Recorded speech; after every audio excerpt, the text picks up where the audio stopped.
দুনিয়ার সবচেয়ে পুরনো ধর্মের মধ্যে ইহুদি ধর্ম একটি। এই ধর্মের ইতিহাস প্রায় 3000 বছরের কাছাকাছি। ইহুদি ধর্মের শুরু হয়েছিল জেরুজালেম শহর থেকে, যেটাকে ইসরায়েলিরা তাদের রাজধানী হিসেবে ঘোষণা করেছে। আর এই শহরটি একধারে ইহুদি, খ্রিস্টান এবং মুসলমানদের কাছে অন্যতম গুরুত্বপূর্ণ ও পবিত্র। ইহুদি ধর্মের শুরু হয় হজরত ইব্রাহিমের হাত ধরে, যাকে খ্রিস্টান এবং মুসলিমরা তাদের পয়গম্বর হিসেবে মনে করেন। কারণ পরে ইহুদি ধর্ম থেকেই খ্রিস্টান ধর্মের প্রতিষ্ঠা হয়। তারপরের থেকেই ইসলাম ধর্মেরও আবির্ভাব শুরু হয়েছিল। আর এর জন্যই সকল ধর্মের লোকেরা ইব্রাহিমকে সৃষ্টিকর্তার দূত বলে থাকে।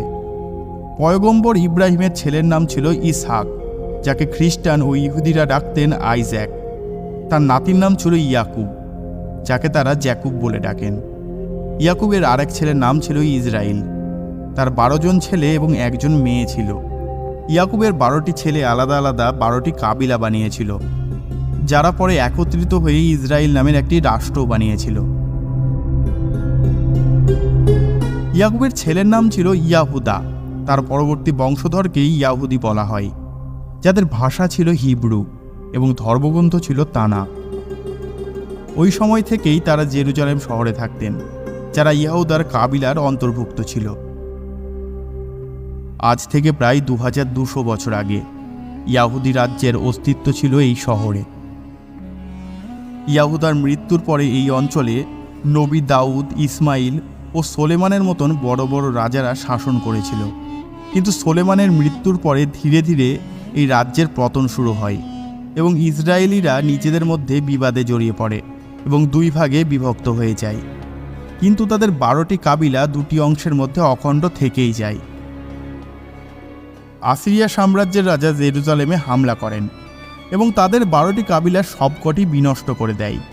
কিছুদিন পর খ্রিস্টপূর্ব 72 অব্দে রোমান সম্রাট তাদের ওপর হামলা করেন। এ হামলায় ইসরায়েল রাজ্য পুরোপুরি ভেঙে যায়। পরে জীবন ধারণের তাগিদে ইহুদিরা পৃথিবীর বিভিন্ন জায়গায় যাযাবরের মতন ছড়িয়ে পড়ে। এই হামলায় তাদের কিং ডেভিড মন্দিরটিও ধ্বংস করে দেয় রোমানরা। এই সময় মন্দিরের মাত্র একটি দেওয়ালই অক্ষত ছিল, যা বর্তমানে ইহুদিদের সবচেয়ে পবিত্র জায়গা। দেওয়ালটি এখন পশ্চিম দেওয়াল বা ইস্টার্ন ওয়াল নামে পরিচিত। এই জায়গাটিতে ইহুদিরা তাদের মাথা ঠেকিয়ে প্রার্থনা করেন। আর এই হামলাকেই এক্সোডাস বলা হয়, যার অর্থ প্রস্থান। এ সময় তাদের ইসরায়েল থেকে বের করে দেওয়া হয়।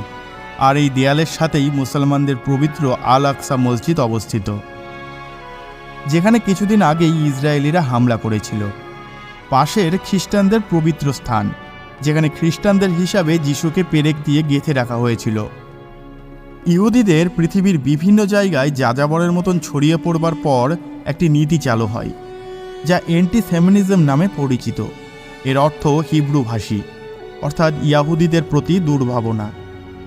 সারা পৃথিবীর মানুষ বিশ্বাস করতে শুরু করে যে ইহুদিরা সবচেয়ে চালাক জাতি, তারা মানুষকে ধোঁকা দেয়। এর প্রেক্ষিতে তাদের থেকে বিভিন্ন দেশে বসবাস করবার জন্য অর্থ দিতে হতো। তাদের অধিকাংশ ইউরোপ ও আমেরিকাতে বসবাস শুরু করে। ইউরোপের বিভিন্ন দেশে সেনাতে যোগ দেয় তারা, কিন্তু তাদের পোশাকে এক প্রকারের চিহ্ন ব্যবহার করা হতো, যাকে ডেভিডের চিহ্ন নামে বলা হতো। আর এতেই চেনা যেত ইহুদি সেনাদের। এই ধারা চলমান ছিল থিওডর হার্টজিলের সময় পর্যন্ত, যাকে ইসরায়েলের সবচেয়ে বড় নেতা বলা হয়। তিনি 1960 সালের 2 মে জন্ম নেন। থিওডর ভিয়েতনামে একজন সমাজবিদ হিসেবে কাজ করতেন, কিন্তু ইহুদি বিদ্বেষের কারণে তাকে জায়গাটি ত্যাগ করতে হয়। এরপর তিনি ফ্রান্সে চলে যান এবং সাংবাদিকতা শুরু করেন।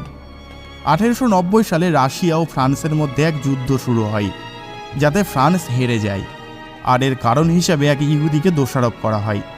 কিন্তু হার্টজিলের কাছে খবর ছিল যুদ্ধের হারের কারণ ছিল ফ্রান্সের সেনারাই। এরপর তিনি ইহুদিদের নিয়ে সুইজারল্যান্ডে একটি সংগঠন গড়ে তোলেন, যার নাম ছিল ওয়ার্ল্ড চাইনিজ কংগ্রেস, যার মূল উদ্দেশ্য ছিল সকল ইহুদিদের একত্রিত করে একটি দেশের গঠন করা। আস্তে আস্তে এই সংগঠন শক্তিশালী হয়ে ওঠে। 1904 সালে হার্টজিলের মৃত্যু হয়। 1914 সালের প্রথম বিশ্বযুদ্ধের সময় ব্রিটেন ইহুদিদের সাথে একটি চুক্তি করে, যা বালফোর চুক্তি নামে পরিচিত। চুক্তিতে বলা হয়, যদি ইহুদিদের সহায়তায় ব্রিটেন অটোমানদের হারাতে পারে, তাহলে জেরুজালেমকে তাদের একটি স্বাধীন দেশ হিসাবে হস্তান্তর করা হবে। কিন্তু যুদ্ধে জয় পেলেও তারা কথা রাখেনি। তবে এই যুদ্ধের আগে শুরু হয় আলিয়া হচ্ছে সারা বিশ্বের ইহুদিদের জেরুজালেম আগমন, যা এখনও অব্যাহত আছে। ইউক্রেন আগ্রাসনেও সেটি লক্ষ্য করা গেছে। ইহুদিবাদী ইসরায়েল দেশটিতে ইউক্রেন থেকে ইহুদিদের স্থানান্তর করেছেন। এরপর 1939 সালে শুরু হয় দ্বিতীয় বিশ্বযুদ্ধ। এই যুদ্ধে ইহুদিদের ইতিহাসে এক নতুন মাত্রা যোগ করে। অ্যান্টিসেমিনিজমের জেরে একসময় হিটলার 60 লাখ ইহুদিদের হত্যা করে। হিটলারের হারের পরে রাশিয়া এবং আমেরিকা ইহুদিদের বহু পুরনো বাসনা পূরণ করেন। 1946 সালে তারা প্রস্তাব রাখে, যেহেতু জেরুজালেমে 3 ধর্মের জন্য গুরুত্বপূর্ণ স্থান, সুতরাং ইহুদিদের ফিলিস্তিনের একটি অংশ দিতে হবে।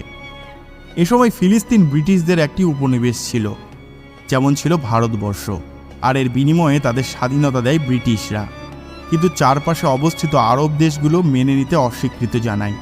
তারা জানায়, যেহেতু মুসলমানরা ইহুদিদের ওপর কোনো অত্যাচার করেনি, সেহেতু তাদের জমি দেওয়ার কোনো প্রশ্নই আসে না, আর ফিলিস্তিনের স্বাধীনতা তাদের অধিকার।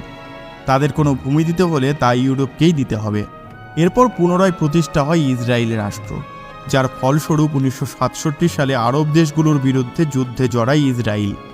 এতে তারা জয়লাভ করে এবং আস্তে আস্তে ফিলিস্তিনদের ভূমি দখল করতে থাকে।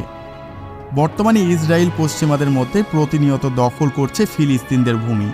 এমনকি তারা ঘোষণা করেছে, পৃথিবীর সকল দেশেই ইহুদিরা ইসরায়েলের নাগরিক হতে পারবে। বন্ধুরা, আজকের ভিডিওটি এই পর্যন্তই। অতীতের খোঁজের এই ভিডিওটি কেমন লাগলো অবশ্যই কমেন্ট করে জানিও। আজকে আসছি, দেখা হচ্ছে পরের ভিডিওতে। ততক্ষণের জন্য ভালো থেকো।